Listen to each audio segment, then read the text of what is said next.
woman, okay, who argues for the protection, of women in this way, okay, is not a true feminist. I respectfully disagree with a lot of things you've said, but as a student, I think I'm going to raise some concerns about what you said about the university. I think in this debate, we've conflated two very different things, mollycoddling versus raising genuine concerns about structural gender and racial injustice in college and university campuses. I think what you call Generation Snowflake is a generation that recognizes diversity in the classroom and is more sensitive to the various kinds of injustices that students from all over the world come with. I'm from University of Oxford. I've been a participant in the Rhodes Must Fall movement. I think it's a convenient liberal argument to make for free speech by saying that, just get over your problems. And what you said about spending time in the library and making education a personal enterprise, I think it's very easy to individualize these things from a position of privilege. But I think we should address greater concerns about very deep-rooted racial and gender injustices in our curriculum in the universities. Let's not trivialize very important concepts like safe spaces and trigger warnings, because it's easy to pick up, small instances from schoolrooms and, destroy the whole concept of having safe spaces in the universities. But they do address some very genuine concerns about bringing more equality, equity, and diversity to the classrooms. Okay, so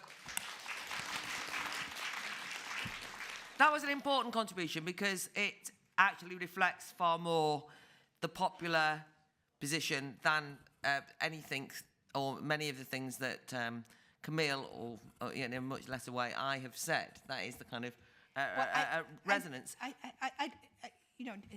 To use the phrase diversity, okay, and believe that this is the way diversity will be achieved, okay, through this privileging of authority, of surveillance, okay, from above, okay, I just simply disagree. I believe true diversity is achieved through a genuine multiculturalism, which I have been arguing for 25 years, would be based on the study of world religions in the classroom. I believe that is the true diversity, is to authentically study the other culture, not through this enforced diversity and again, a Victorian kind of a discourse with all kinds of circumlocutions to avoid giving offense. Right? So again, I simply disagree with what you've said.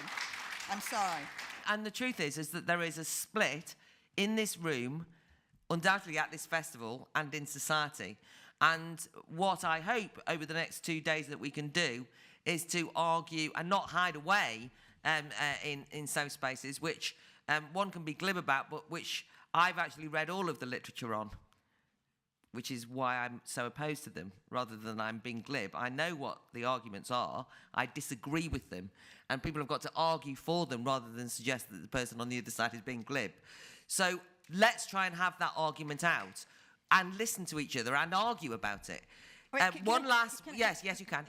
One last person after that. And I think one of the problems and why we disagree, you see, is that there is much too much focus on the present. In other words, when the word diversity becomes a banner for let's remedy this in the present, I don't think that's the purpose of education.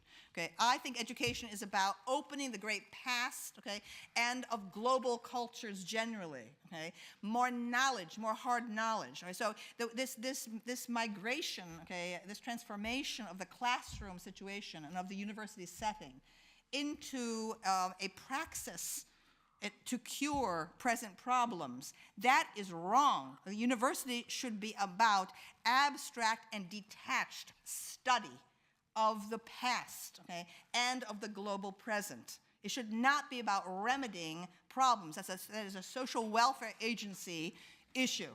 Okay, brilliant. Thank you. Okay.